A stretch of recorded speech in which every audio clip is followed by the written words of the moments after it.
Fala galera tricolor, estamos de volta, Panorama Nikit, agora edição número 8. A gente pulou semana passada por conta de feriado, mas a gente não ia largar do pé de vocês vão ter que aturar a gente mais um pouquinho. Eu sou Rodrigo César Rhodes e comigo aqui direto do Panorama Lounge, Lúcio Bairral, José Carlos Lepsch, é Lepsch que fala? Lepsch. Muito bem, o nosso síndico.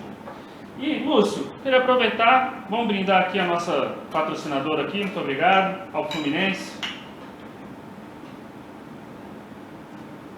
Dê sua palhinha inicial. O Fluminense está a 8 jogos invicto, 2 vitórias com o Marcão, o melhor técnico da história do Fluminense Futebol Clube. 100%. 100% de aproveitamento. E o Levi com 6 jogos, 3 empates, sendo 2 clássicos. Botafogo e Flamengo e uma semifinal contra o Inter, que levamos nos pênaltis, mas enfim, foi um empate no jogo. E mais 3 vitórias. O Fluminense está jogando bem, está tomando cada vez menos sustos na zaga. O time está melhor postado e no esquemazinho 4-4-2, aquele padrão que todo mundo sabe desde de sempre, que o mesmo esquema da década de 80 e 90 inteiro era uma coisa só. Passa tempo, aparecem novidades, o 4-4-2 sempre volta. A gente vai falar daqui a pouco mais do nosso Bayer Leverkusen, né? Bayer Leverkusen. Zé Carlos, sua palhinha. O meu comentário é sobre o nosso grande zagueiro, o nosso monstro, o Thiago Silva, que virou assunto da semana. Pelos fracassos da nossa seleção, a zaga totalmente desentrosada, zagueiros que realmente não chegam à metade do futebol que joga o Thiago Silva. E ele foi escalado na maior seleção de todos os tempos por um jornalista italiano. A gente vai falar um pouquinho disso. O assunto TS3, nosso monstro aí, vai vir à tona. Mas eu queria começar com o jogo de anteontem, né? A gente grava o programa quinta, mas vocês estão assistindo na sexta. Então, o jogo de anteontem, Fluminense 1, Bangu 0. Jogo meio morno, mas teve golzinho, o Fluminense teve muita chance. O trio de arbitragem também não ajudou muito a gente. Como é que você viu esse jogo, Zé Carlos? Eu assisti o jogo totalmente. E o Bangu sempre foi um adversário interessante, não era só para o Fluminense. Lá no estádio Planetário, quando eles costumam realmente jogar um futebol mais solto, o Bangu sempre teve futebol de alto nível. E eu acho que foi um adversário interessante para o Fluminense, essa quarta-feira. Jogamos o gasto, jogamos tranquilamente, sem susto, mas é um bom adversário. E é bom, desculpa te atropelar, Lúcio, é bom lembrar, né, que o Bangu e o América, né, que até fizeram um clássico, né, algumas semanas atrás, foi legal que o pessoal deu um levante nos dois. Os dois só se apequenaram, né, porque foram vítimas, né, da Copa União, né, entre outros times, eles ficaram entre os que foram desfavorecidos e acabaram sem conseguir se manter com força. Lúcio, como é que você viu essa vitória tricolor? O Fluminense, o que tem me chamado a atenção é que, ao contrário dos últimos tantos treinadores, o Fluminense não tem buscado irritantemente, insistentemente, o Fred só para ele fazer gol. Então, o que tem até irritado o Fred em certos momentos. Você vê que ele perde bola, você vê que ele se desloca ali e não chutam, não tocam para ele. Mas o time está começando a deixar de ter a Fred dependência que a gente sempre reclamou. O Fluminense tem jogado por si só quando o Fred sai, o Fred tem sido substituído todos os jogos. É importante ele, voltando de machucado, ele não jogar os 90 minutos, que ele pode se lesionar. O recado do Levi é claro, Fred só joga se estiver bem. Exatamente. Então ele tem sido tirado com 15 minutos, com 20 minutos no tempo, todos os jogos do Levi. E isso é bom para dar um dinamismo melhor para as outras pessoas, para a gente conseguir alternativas ao time sem o Fred. Não que o Fred seja prescindível, não que a gente possa se desfazer dele. Mas é bom a gente ter alternativas à falta dele. Agora, está faltando aí um lateralzinho, que a gente está com o Wellington Silva torto. E está precisando... Tá bem, né? Tá bem. Mas, por incrível que pareça, foi engraçado que na terça-feira a gente teve a coluna do João Leonardo, ele comentou isso, que assim, o sucesso do Wellington Silva na lateral esquerda tirou as nossas dúvidas, que ele sempre foi um lateral direito com 2 pés esquerdos. Sim, Só pode ser, né? Porque realmente ele está O Jonathan entrou... ele tá trilhando o caminho do Paulo César, né? O Jonathan entrou bem, tem jogado bem, assim, só teve oportunidade agora depois que o Levi chegou e tem jogado bem, não tem comprometido. Tá bem no apoio, tá bem na zaga também, tá bem, não tá uma avenida atrás. Agora, a gente tá precisando de mais um meia, a gente tá precisando de um armador pro jogo, que pode ser o Danielzinho, mas eu acho que ele não tem bagagem para ser esse cara, que a gente contratou o Diego Souza para isso, e enfim, ele já saiu. Mas a gente precisa de um 10 pro brasileiro. Pro Carioca dá pro gasto, pra Copa, pra Primeira Liga dá pro gasto, agora pro brasileiro vai fazer falta. Acho que você falou é interessante, porque do jeito, com a saída do Diego Souza, o Levi encaixou ali o Gerson no esquema. E o Gerson tá bem. Então, Só que assim, ele vai sair. Vai sair. Mas ele empurrou esse problema da falta da 10 um pouquinho mais pra frente. Não é, Zé Carlos? Eu achei também. Dessas opções aí. Adiou esse prejuízo aí, né? Mas o Gerson vai embora em junho. Vai em junho. Dessas opções que o pessoal fala. Enfim, Thiago Neves está sempre voltando pro Fluminense. O pessoal fala no Montilho, fala no Dato, que não é um camisa 10, diga-se de passagem. E falam também lá no Diego. O novo nome ventilado foi o Diego. O Diego que jogou com o Robinho e tal, então dava Galatasaray uma vida. Mas assim, sabemos que não é barato, sabemos que o salário não é barato. E tem um complicador, né? Se você vendeu ou liberou o Diego Souza para aliviar as finanças, aí você contrata um cara com salário alto, que vai ganhar. todo esse planejamento foi pro vinagre. E também fala no Michel Bastos, né? Mas o Michel Bastos deve sair de São Paulo, apesar do São Paulo estar numa draga incrível, né? Perdeu o pênalti no último jogo e empatou com o Linense de 1-1. Mas eu acho que a gente devia, de repente, prestigiar a prata da casa. Investir no Scarpa, camisa 10 ali, para ver até onde ele vai.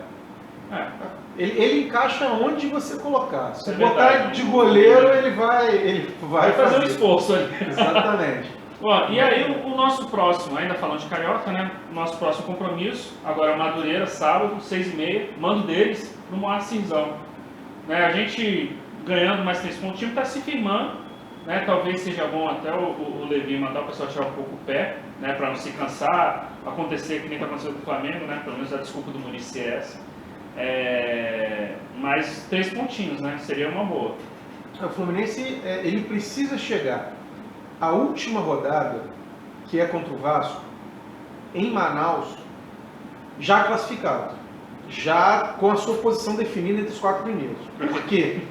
Porque ele vai ter esse jogo contra o Vasco, se não me engano, dia 17 ou 16. E aí logo depois tem a final da Primeira Liga. Então é bom se o Fluminense já tiver classificado sem depender desse jogo contra o Vasco, manda a molecada, faz um amistoso lá e concentra o time treinando aqui para uma final. Porque já estando classificado esse jogo contra o Vasco não valendo nada, não vai se cansar. E contra a arbitragem? Exatamente, não vai se cansar, não tem uma viagem de sei lá quantas horas até lá. É um lugar muito quente, muito úmido, que cansa mais ainda o time. Então, o ar é pesado, né? Exatamente. Quem já foi lá sabe que você toma banho, você sai do banho, você não precisa se secar porque já misturou suor com água tudo de novo. Então é complicado o negócio lá. É bom a gente já estar definido lá, ganhar ponto contra os pequenos. A gente já fez 2 clássicos dos 3 e não perdemos. Então pega os pequenos, ganha mais 2, 3 jogos aí, abre uma margem de ponto e manda o time reserva para lá, um time misto, com um ou outro aí, dá uma oportunidade para o Danielzinho, para a molecada, e fica o time treinando aqui uma semana cheia para pegar a final. Porque é título, né, meu? O lance de jogar lá é a grana, né? A grana já é prometida antes, então acaba que geralmente os ingressos ficam para o organizador. Zé Carlos, falamos aqui de tirar o pé, de repente, até de mandar os reservas lá contra o Vasco, mas você acha que nesse jogo contra o Madureira, você acha que o Levi tem que dar uma alternada no pessoal? Olha só, ao contrário do que o Luiz falou, eu acho que no momento não é para tirar o pé não. Agora é meio firme para chegar contra o Vasco, dependendo da pontuação, até disputar o título da Taça Guanabara, né? Porque o campeão da Taça Guanabara já entra nas semifinais aí para a final também com vantagem, né? Empate.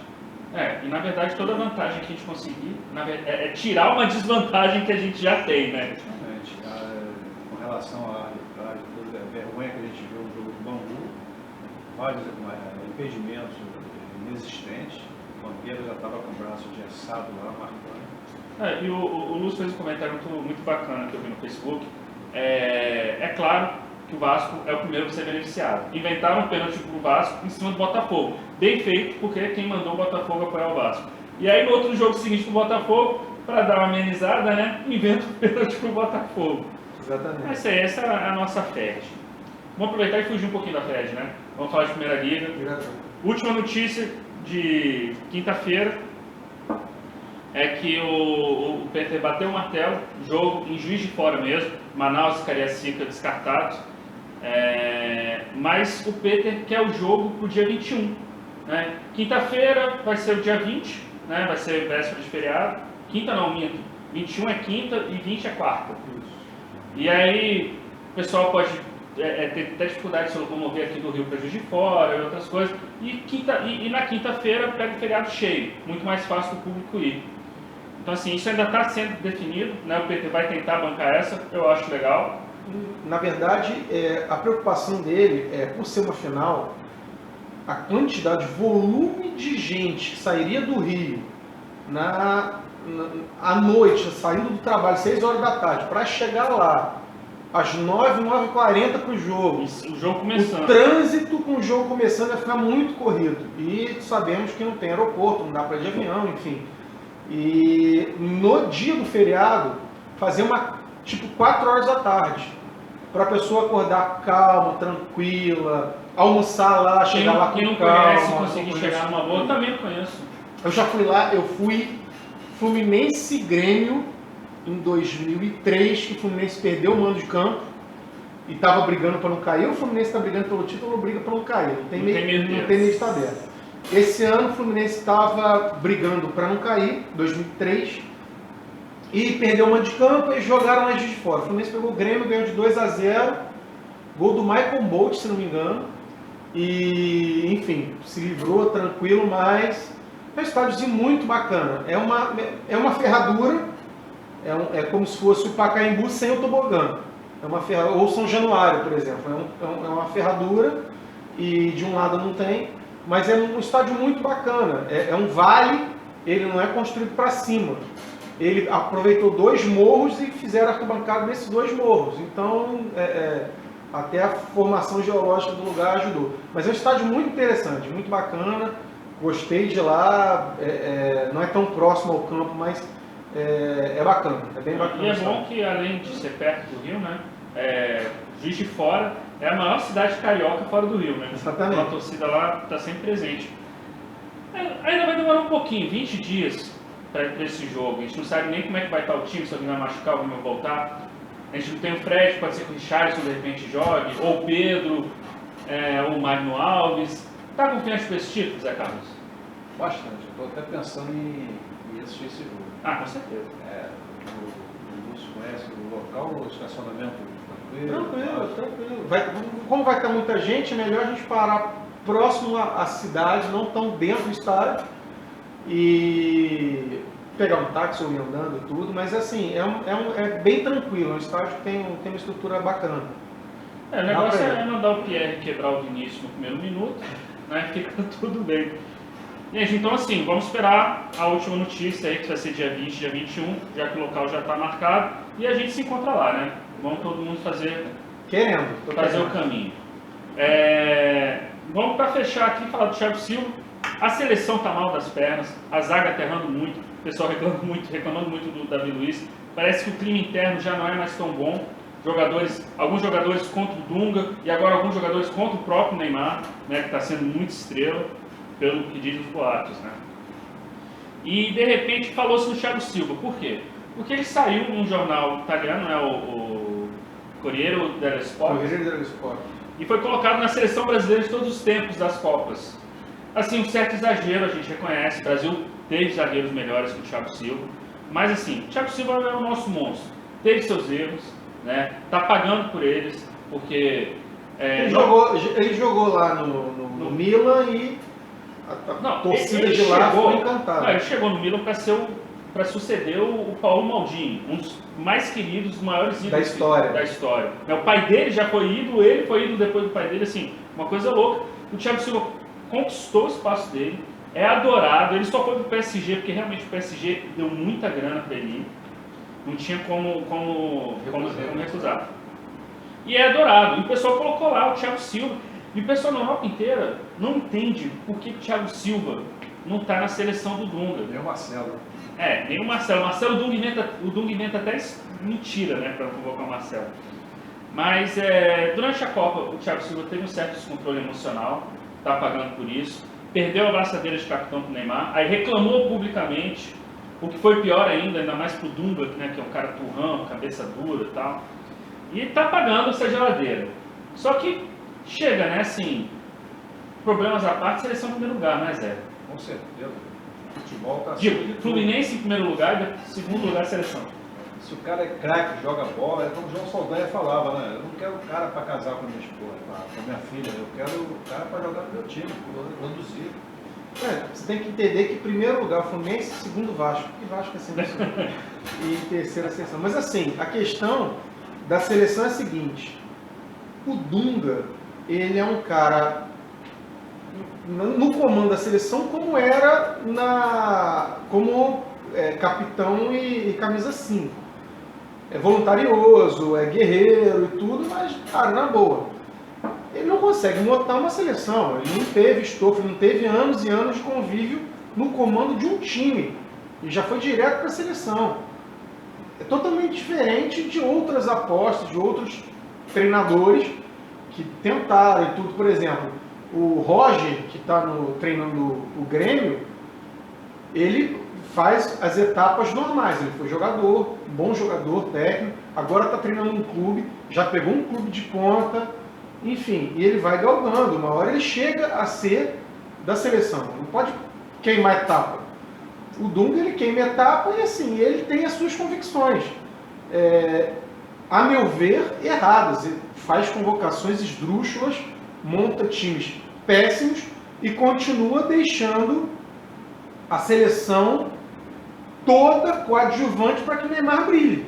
E foi isso que a seleção que deu ruim na Copa, porque na Copa das Confederações, um ano antes, estava tudo funcionando, Fred artilheiro, campeão, tudo funcionando. Aí falou assim, Fred, agora você vai ficar lá de costas, fazendo pivô, segurando o zagueiro para o Neymar abrir, para o Neymar brilhar, e aí foi o que se deu, e está se dando até hoje. Mudou o técnico, era o Filipão, virou o Dunga e continua o mesmo esquema. Neymar, vamos brilhar, e o resto é o resto. E não pode ser assim. Já tivemos seleção com 4 camisa 10 em campo, e funcionava. Agora, todos eles trabalhando junto, todos eles brilhando. Não era deixar Tostão, deixar Gerson, que não era 10, era 8, mas vários ali só para o Pelé brilhar. Nunca foi assim. Todos brilhavam. O Rivelino brilhou. Então, tem que pensar uma forma coletiva. Esse individualismo da seleção pró-Neymar, tô fora. A minha torcida, pelo menos, é que o Dunga saia, né, que seja o Tite, como estão pedindo, ou qualquer outro, e aí volte a chamar quem joga bola mesmo. Que é o Marcelo, né, eu falei negócio de mentir, porque o Dunga disse que não chamou o Marcelo porque ficou sabendo que ele estava machucado. Mentira. O médico do Real Madrid já desmentiu tudo isso. E não chama o Thiago Silva por esses motivos que a gente está falando. Bom, e o que a gente quer ver é a seleção vencer, né, não por conta da CBF, como instituição realmente é horrível, mas quer ver a seleção vencer. Claro, o Fluminense vencer e depois a seleção vencer também. Eu vi uma foto na internet, vocês devem ter visto, que estava assim, quando a seleção era respeitada, aí estava a foto, Wellington Nem, Thiago Silva e Carlinhos jogando na seleção. Achei sensacional. Gente, é isso aí. Né, o último recado aqui, eu quero mandar um alô pro Caldeira. Caldeira, esse futebol que você joga, ninguém vê o que acontece, só sabe o que você fala. Então, leva a gente nesse futebol, vamos ver se tu joga bola mesmo, não é? Me leva e fecha as pernas, senão vai tomar caneta. Vamos ver. Muito obrigado, Zé Carlos. Obrigado, Lúcio. Valeu, galera, pela companhia. A gente se vê semana que vem. Aquele abraço.